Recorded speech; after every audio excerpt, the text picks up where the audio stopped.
Hi again, it's Mrs. Gavin, Serenity Montessori. We are cutting our vegetables to see if we can get them to grow so that we can plant them. So we had just finished cutting our beet. This is the beet that we cut it from. This is what Mrs. Gavin uses to cook with. We can also use the beautiful green tops, which is what grows, so that you can tell when your vegetables are ready. And what I did was I cut off the very, very top and I put it in some water. This is what happens to our vegetables. These are ones that Mrs. Gavin did last night. And if you notice, it's just the tops of them, right? They don't look very different. But look at this one. Looks like something's starting to grow from it, just from sitting in the water. Now look at ones that I did a couple days ago. Now look at these. Look at how much higher those are. These are the same thing as these, right? So if Mrs. Gavin plants this into the garden, this will eventually grow up to be like that great big beet, and Mrs. Gavin will be able to have some more beets in her garden, even though I didn't buy any of the seeds. Okay, and like I said, we can do it with a couple things. This one is from a romaine lettuce that's starting to grow. You can see the growth on that. This is from the bottom of spinach. Sometimes if you get spinach where it's not just the leaves but the actual stalks of spinach, you can do the same thing. Cut off the top, but use the top, put it in water, and it starts to grow new leaves. Once the leaves start to grow, you can plant them. Same thing with carrots. Look at this. You want carrots that have a little bit of the top left on it. This has been about 3 days.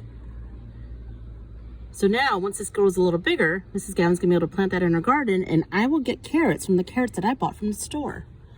This one is romaine. This is from a radish. And this beautiful one that we're gonna plant today is from celery. So look at that. That's from the bottom of celery. This one's ready to go. So we are going to take my celery. I'm going to plant it in the garden. We're going to go to the back. I'm going to take my tools. And here we go. So you're going to follow me back. That's my dog, Jamie, that we call Bird. And we're going to the garden. So we're going to walk. And it looks like the puppy is being very naughty. Maybe you'll get a glimpse of him too. And he is Winston. Winston. Let's get him out of there. Yep, he's digging holes. Should not be digging holes. Get out of there. Winston. All right, so we are now at the garden. This is our garden box. And it looks like we already have some celery that we bought from the store.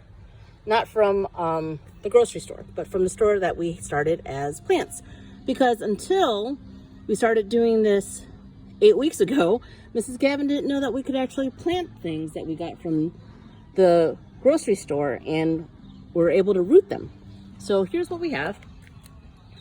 We have some romaine that's growing in the box. These are the ones that we got from the gardening store. But look at this. These ones right here are ones that Mrs. Gavin was able to root in water, just like I just showed you. And they're starting to grow. So hopefully in a few weeks, we'll get some romaine that we can actually eat. So we're gonna dig this celery. So first thing we need to do is take our trusty spade. We're gonna dig in, right? And we don't need to dig in very deep for these, because we just need to cover the very bottom. So we're gonna dig our hole. And instead of planting a seed, it looks like it needs to be a little deeper. We're going to plant our root. So here we go. We're going to put it in. See it going in? And we just want to cover the very bottom of it. And everything that's green that's on top, we want to keep growing and have on top. So now we're going to pat it in. And the song goes, dig, dig, dig a hole. Plant, plant, plant a seed. Watch, watch, watch it grow some food for you and you and you and me. So this one we're going to try to do too. So this is the bottom of the celery stalk. This is what grew in the water. I'm going to put it in the hole and cover it with dirt and hope that it grows nice and tall and produces celery that I can eat, just like my romaine did. Okay? That's the end of our series. Talk to you soon. Bye.